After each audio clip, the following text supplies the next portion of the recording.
There's a lot goes into us, whether it's a new matchup, Alabama, Texas, or whether it's who surprised us last week, good and bad. We're going to get into today with Rob Rang is here with us today on Locked On NFL Draft. You are Locked On NFL Draft, your daily podcast covering the NFL Draft.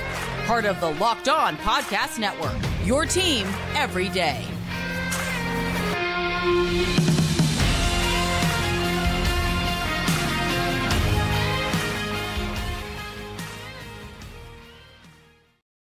Welcome to another episode of the Locked On NFL Draft Show. I am your host, former NFL and AFL defensive back Eric Crocker, and of course, as always, I'm joined by my co-host Ryan Tracy from Rogue Analytics and Locked On Chiefs, and we got Rob Rang with us, a CFL scout and one of the hosts of Locked On Seahawks as well. We want to thank you for making us your first listen of the day, and also tell you that today's episode of Locked On NFL Draft is presented by Prize Picks. Prize Picks is a daily fantasy made easy. Pick 2 to 5 players, and if they score more or less than their Prize Picks projections, you can win up to 10 times your money on your entry. Our first-time users can receive a 100% instant deposit match up to $100 with the promo code Locked On. That's prizepicks.com, promo code Locked On.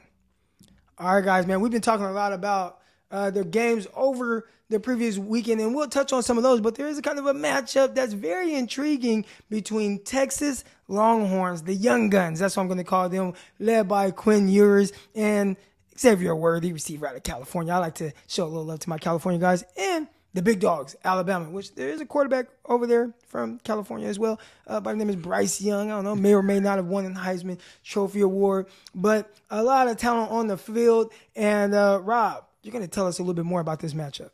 Yeah, it's the latest article I got up at foxsports.com, and it's all about looking at the 5 key matchups that are going to decide this game. And you just mentioned some of the big names, of course, Crock. You got Bryce Young is obviously the reigning Heisman Trophy winner. You got Will Henderson Jr. is probably the best football player in the entire country. And certainly is the best defensive player. I think that Bijan Robinson, the running back for Texas, he is likely to be a first-round selection as well. There's just so much talent out there. You have the storyline because, of course, Texas is led by Steve Sarkisian, who was previously the offensive coordinator of Bryce Young and worked with Nick Saban, of course, at Alabama. You have the Texas Longhorn fans out there, those young guns, as you said, who are just chomping at the bit. They think that Sark is going to be the one who's going to bring Texas back to the top, back to the Mac Brown days and, winning championships. And so it's going to, there's expected to be 100,000 plus people there, in this game. So I think this game is a really fun one from a lot of different perspectives. I'm talking about 2 of the blue blood programs of all of college football. But at the same time, I think when you really start to look at this a little bit closer, then it kind of reminds me of the Georgia-Oregon matchup in that, hey, Oregon is a good football team, but I don't know that they're really ready for the primetime stage. At least they certainly didn't look like it when they went down to Atlanta. And that's what I wonder about here with Texas. I see some good football players. I also see some weak spots, and we know that Nick Saban can exploit those as well as anybody in the entire country. I'm really interested to see what this offense comes down to, because I don't think it can be Bijan Robinson versus Will Anderson. It just at the end of the day, you got to try to throw the ball. I know the quarterback's touch and go at this point. I would say I don't think anybody's 100% convinced, right? I'd be interested to see what you guys think. But with Young helping out in the middle on the Alabama line, I like that. I thought Eli Ricks got off to a good start. And I think at the end of the day, you got to pass the ball to help Robinson out. I need to see a little bit more in terms of like the whole Sarkisian method coming together. I'm not sure that it's there yet. Right now, I'm leaning towards Alabama. Yeah, and I mean, you have to lean towards Alabama. Right now, I'm looking at the spread. It's minus 20 in favor of Alabama. So clearly they are expected to come out on top here. But, how can the Texas Longhorns either make it close or just outright win this game? And I think it is going to be on the shoulders of Quinn Ewers. And he's a guy who is very inexperienced right now, didn't play at Ohio State as a true freshman, had to transfer. He won the job, But this is a situation where the offensive coordinator / head coach is still learning his young quarterback. What does he like to do? Where does he excel at? What does he do well? And how to formulate a game plan around that. Clearly last week, didn't put a whole lot on his shoulders, threw the ball around. He did make a terrific off-platform throw, dime, nice layer throw over the middle, but he has to continue to get better. And there is going to be a lot of pressure on Bijan Robinson to be able to take the load off the shoulders of his young quarterback. But we all know that's extremely difficult when you're playing against a defense like Alabama. Everybody's fast, everybody's physical, everyone is technically sound, and you got to have these players to truly overcome it. I mean, how many times over the last few years have we just seen an Alabama team look overmatched? You don't see that often, and maybe you can go to the national championship game, but, I mean, how many players did Georgia have get drafted to the NFL? It felt like it was like 15 guys, right? So that's a team that's loaded, and it took that as well as the star receivers for Alabama being out. So right now, Alabama looks fairly healthy. All their guys, their big guns are ready to go. I think definitely Texas, they're a little outmatched in this one. Yeah, it certainly feels like that. And I love, Crock, that you mentioned Xavier Worthy, the receiver for Texas. I mean, he's a slimly built guy. I mean, a 6 foot, 170 pounder, but at the same time, he does have legitimate quickness, legitimate speed. And I think that's what's going to have to happen here is it can't just be Bijan Robinson. It's going to have to be, the young quarterback being able to make some big plays. And he threw a couple of touchdowns, this past week against, University of Louisiana Monroe, but at the same time, that is a huge jump going from ULM to Alabama. So I'm just, like I said, I'm really curious to see how Texas is able to match up in this game. We kind of talked about Will Anderson Jr. there for a moment, and I think that Texas is interesting because if they do have a right tackle and Christian Jones, who is a multiple year starter. He's 6'6", 320 pounds. He has experience playing both left and right tackle. But at the same time, on the other side, they got Christian Jones, who is a true freshman. Starting here is Kelvin Banks. Kelvin Banks, the true freshman, starting just his second game of the season. I mean, second game of his career. Can you imagine going up a guy like Will Anderson Jr.? And so what I think is going to happen is that Sarkisian is likely going to ask his running backs, his tight ends, to kind of chip and try to protect a little bit more. And that's just going to have one arm behind his back as a play caller. And so that's what I mean is that if this game does start to get out of hand early on, I just don't know that Texas, and excuse me for using this expression, but I don't know if that Texas has the horses to really be able to kind of get back into this football game just because Quinn Ewers is as young as he is. And while Texas does have some talent, again, there is a huge gap between their top guys and then basically some of their other starters on this roster, at least in terms of experience, not necessarily talent. Definitely, man. And shout out to Texas, man. They got a really good receiver coach over there. Just coached at Pittsburgh. Ended up having the Blitnikoff winner and Jordan Addison. Came over to Texas Longhorns. Got a couple young guns. Jatavius Sanders, excited to see what he does. Xavier Worthy, man. One of my buddies coached him in 707, said Crock, best receiver I've ever been around. This is a guy who's been around some big-time guys with some big-time potential, and he says, Xavier Worthy, that's the best he's seen. All right.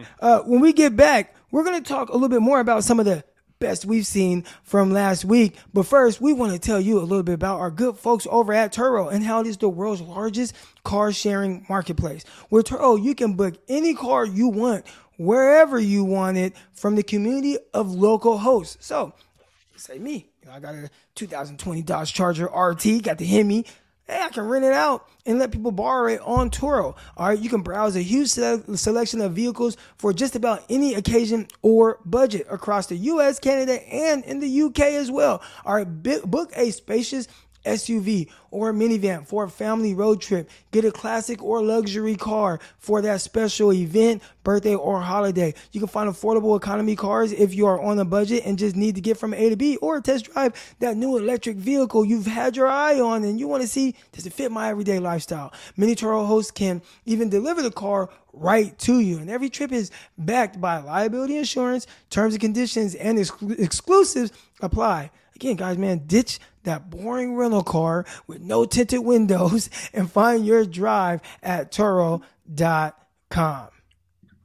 All right, guys, we want to thank you for making Locked On NFL Draft your first listen of the day, and excited to kind of dive into some of these prospects that stood out. And we touched on some yesterday. You know, Anthony Richardson, he's been the guy who's been hot out here in these streets. But Ryan, we're going to go to you first. Who's another player that really stood out to you from this weekend's slate of games? When I get back to it and take a look at who performed the best, it's about efficiency and putting pressure on the other team. The guy that stands out to me, a lot of you up in Big Ten country have been raising the flag for Jacoby Windman all week, and I don't blame you a bit, because when you take a look at transfer from UNLV, his first game there with Michigan State against Central Michigan, again, we're not talking about going against the Maize and Blue. Okay, fair enough. But what you take a look at in terms of efficiency and getting to what the passer needs to do, had a missed tackle, we're not going to worry about that. We're going to worry about 5 sacks and 8 total pressures, which is each individually half of his total production for each of his last 2 seasons at UNLV against the likes of San Diego States and the Utah States and tiers of competition. You can kind of relate to Central Michigan. So it looks like a significant step forward to me. He's got great control of his pad level. He uses that really, really effectively. He's good off the ball. And he's a guy that I think we're going to talk more about as the season goes on. He stood out to me week 1.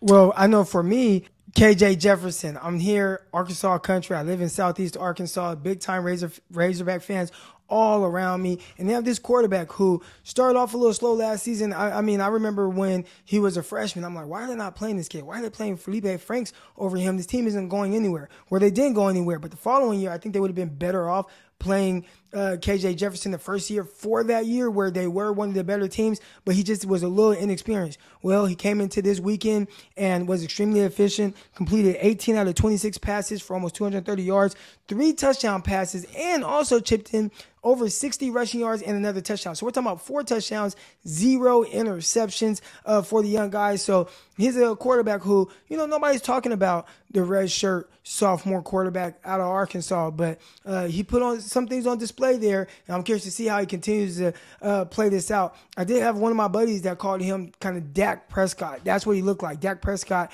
at Mississippi State. He has that type of ability, has the big arm, has some mobility. You can definitely use him in the run game. Not as dynamic of a runner, but someone who could definitely use his legs. Big time game for him this past weekend.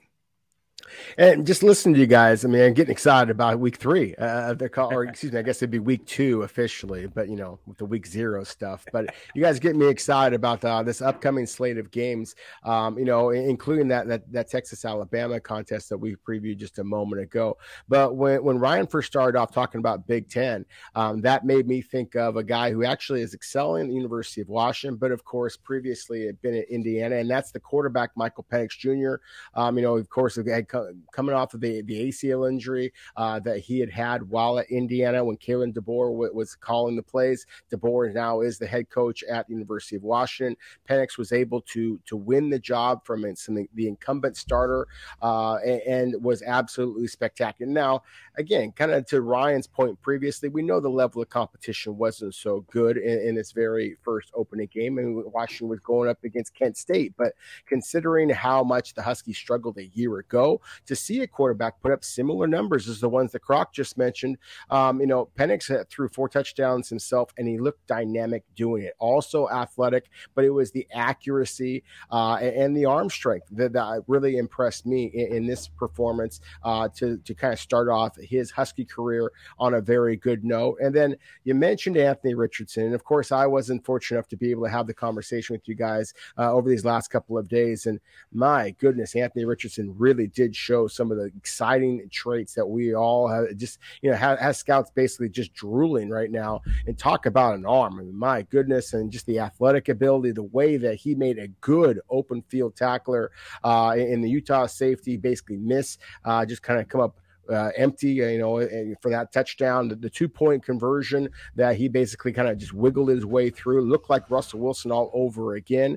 So to me, those are some dynamic players. And then one other receiver that I got to mention, since we've been on this conversation about quarterbacks and receivers a lot, Jacob Cowing, Arizona. I mean, it's been a long time since we talked about the Arizona Wildcats as turning out any type of legitimate prospects. But Cowing was a guy that previously had been at UTEP, had a spectacular season a year ago, went out there in the transfer protocol and was trying to, see where he might go. And there were some big time teams there looking at him, LSU, Florida, among them. Winds up signing with Jed Fish and the Arizona Wildcats. It was absolutely spectacular this past week. Three touchdowns showing his speed. He is only 5'11", 170 pounds, probably soaking wet, but still, in terms of speed and quickness, he is that package, and teams are really excited about what he's going to bring to the table. I'm curious to see if he is able to build upon his splashy debut with the Wildcats the rest of the way. Thing that I like about Cowling is it's not just straight line speed. His acceleration is what separates him from me. A couple of those touchdowns were actually on curls where he had to actually face back to the end zone, turn it back around, and re-accelerate. I think that's exciting. Yes, he is slight, but let's see if he can string a couple of those together because he is definitely going to be a problem. Well, we talked about some players who are trending upward. Let's talk about some players that might be going in the opposite direction when we come back. All right, Rob. So we've heard all about these players who have done a terrific job. Even over the last couple of days, we referenced some guys like West Virginia's receiver, Wheaton, and all kinds of other guys that did extremely well. But who are some players that stood out for all the wrong reasons, Rob? Well, unfortunately, for the Oregon Ducks, a lot of them happen to be playing for that team. I think that, just the expectations were so high. And so whether you want to talk about Bo Nix at quarterback, whether you want to talk about the corner, Christian Gonzalez, who transferred over from Colorado amidst all kinds of hype, but, had his struggles, even a player that I certainly have been very high on, Noah Sewell. I thought that he was basically a non-factor. I thought that was a game against the Georgia Bulldogs that he set up for him to be a factor in that game. But it just looked like Oregon basically just didn't show up, it felt like. And so I'm eager to see if they are able to kind of rally themselves and play a little bit better football. Obviously, it was only week one. Obviously, you're going against the defending national champions. But I think that we all expected that to be a lot more impressive performance. And Oregon simply did not play very well in that contest. I'll tell you what, too, not to pick on all you Oregon Duck fans, but I wanted to see more from Justin Flo, the other linebacker, quote unquote, and I just didn't see it. A late hit that I think was really questionable in his decision making. I thought he lacked some hustle in the third quarter, and then he kind of showed back up. It was very inconsistent outing for me. Maybe it's still raw getting back there, but I wanted more. And the other guy that stood out to me is I was hoping to see Notre Dame's Foskey really show up and be dominant. Like, I think that he can be. I thought he was solid, but I didn't see anything that really made me say, okay, this is what I can expect from him to continue down the road. I want to see what he does next week. I think my guy that I thought, you would have liked to see him play a little bit better, and kind of both quarterbacks for different reasons, but two guys that transferred from USC. One ended up going from USC to Georgia, and then from Georgia to West Virginia. The other one from USC to Pittsburgh. But Kedon Slovis and JT Daniels, those were two guys that had an extremely up and down game. With Kedon Slovis for a large portion of the game, you could see him when he had big plays from the offensive guys where he'd throw a slant route and they'd have huge run after catch, or dump it off to a running back, huge run after catch. It all looked good.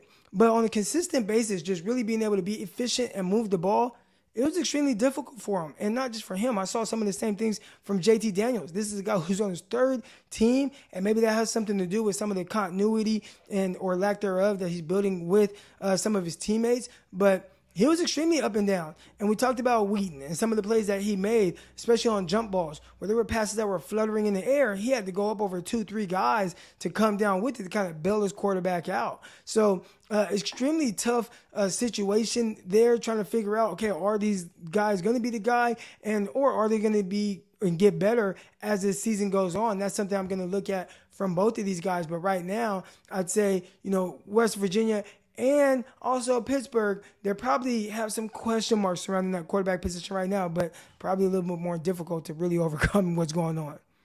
Yeah, I thought with Daniels, to me, he made some interesting throws. I really liked the accuracy when he had a little bit of time.